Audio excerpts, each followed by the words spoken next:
Halo, apa kabar? Senang sekali bisa bertemu lagi. Hari ini kita bakal ngobrolin sesuatu yang fundamental banget. Sebuah prinsip spiritual yang abadi dan, jujur aja, sangat kuat. Sesuatu yang sebenarnya mengatur hidup kita, sadar atau nggak sadar. Yup, kita akan bahas tentang hukum tabur tuai. Coba deh kita resapi dulu kalimat yang ada di layar ini. Ini adalah jantung dari semua pembahasan kita hari ini. Dan ini tuh bukan cuma pepatah biasa loh, ini adalah hukum spiritual yang nggak bisa diganggu-gugat. Jadi pertanyaannya, apa sih sebenarnya arti menabur dan berkat seperti apa yang bakal kita tuai? Yuk kita bedah bareng-bareng. Oke, ini dia peta perjalanan kita. Kita mulai dari yang paling dasar, yaitu hukumnya itu sendiri. Terus kita lihat benih apa sih yang semestinya kita tanam, lalu kita intip panen seperti apa yang bisa kita harapkan, tantangannya apa aja, dan terakhir ditutup dengan janji yang jadi jaminan utamanya. Nah, kita masuk ke bagian pertama. Gini, pada intinya ya, kehidupan rohani kita itu diatur oleh sebuah prinsip sebab akibat yang jelas banget. Sederhananya, apa yang kita kasih ke dunia, ke orang lain, yaitulah yang pada akhirnya akan kembali lagi ke kita. Sesederhana ini kan, hukumnya tuh bener-bener to the point. Coba kita pikirin sejenak. Setiap benih yang kita tanam, entah itu kata-kata kita, sikap kita, keputusan-keputusan kecil, bahkan perbuatan yang kita anggap remeh, Tuhan itu selalu lihat. Nggak ada satupun yang kelewat dari perhatiannya. Oke, jadi kalau kita harus menabur, pertanyaannya kan, benih seperti apa yang dimaksud? Nah, di bagian ini kita akan coba perjelas apa sih sebetulnya arti menabur itu dalam kehidupan kita sehari-hari. Nah, ini dia. Ini poin yang krusial banget. Kebajikan itu bukan cuma soal punya niat baik di dalam hati. Punya niat baik itu bagus, tapi itu aja nggak cukup. Kebajikan itu harus jadi benih yang hidup, yang artinya harus diwujudkan dalam aksi, dalam tindakan yang nyata dan bisa dirasakan. Ini nih beberapa contohnya, contoh yang real banget. Mengampuni orang yang udah nyakitin kita. Kenapa ini kuat banget? Karena saat kita mengampuni, kita itu sebetulnya lagi mutusin rantai kebencian dan menabur benih pemulihan. Bukan cuma buat dia, tapi yang lebih penting, buat diri kita sendiri. Atau menolong tanpa mikir, nanti gue dapat apa ya? Bertindak jujur bahkan pas nggak ada yang lihat. Atau tetap setia ngerjain tanggung jawab kecil sekalipun. Setiap tindakan ini, sekecil apapun, adalah benih rohani yang kita tanam. Oke, tadi kita udah ngomongin sisi menaburnya. Sekarang kita pindah ke sisi menuainya. Karena sering banget hasil panen yang kita dapatin itu nggak selalu berupa hal-hal materi. Dan justru disinilah bagian yang paling mengejutkan dan indah. Kita mungkin berharap kalau kita berbuat baik, nanti balasannya dapat rezeki nomplok atau karir yang sukses. Ya, itu bisa aja terjadi. Tapi berkat yang paling sejati itu seringnya bersifat rohani.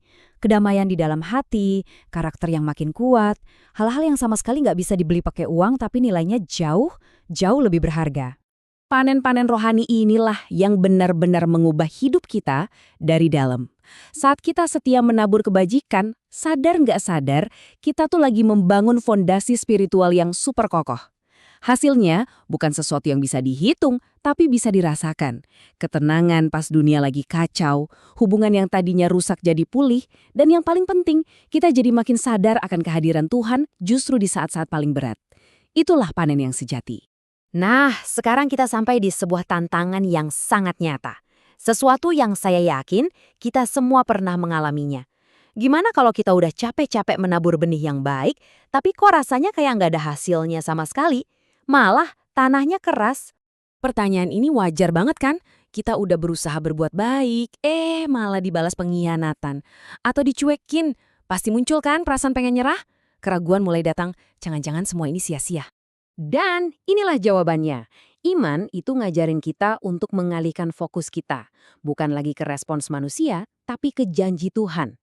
Manusia, ya bisa banget mengecewakan. Tapi Tuhan, dialah penjamin panen kita. Jadi tugas kita sebetulnya cuma satu. Terus menabur dengan setia. Titik. Ternyata prinsip ini tuh universal loh. Di budaya lain pun kebenaran yang sama ini diakui. Coba lihat pepatah Mandarin ini. Shanyo Shanbao. Artinya simple. Kebaikan pasti akan dibalas dengan kebaikan. Jadi ini bukan cuma konsep satu ajaran aja, tapi sebuah kearifan kuno yang diakui banyak orang. Pepatah yang lain bahkan menggambarkannya lebih detail lagi, langsung menghubungkan antara benih dengan buahnya. Perhatikan deh, ada kata pasti di sana.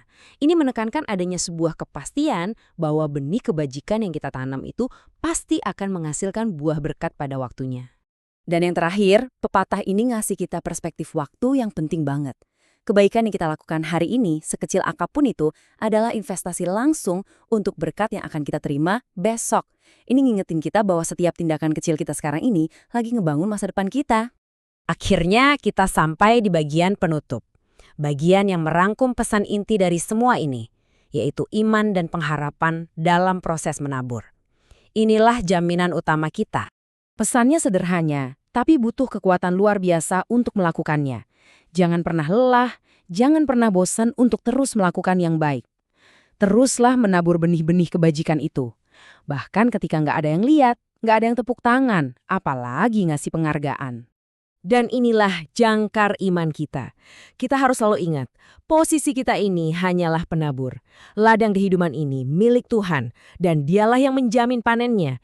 Jadi, siapapun yang menabur dengan tulus, pada waktunya nanti pasti akan menuai dengan penuh sukacita. Itu janjinya. Sebagai penutup, saya mau meninggalkan satu pertanyaan ini untuk kita renungkan bersama. Dari semua contoh yang tadi kita bahas, kira-kira benih kebaikan apa yang akan kamu pilih untuk ditabur hari ini? Mungkin sebuah kata maaf, atau sekedar senyuman tulus? Pilihan ada di tangan kita.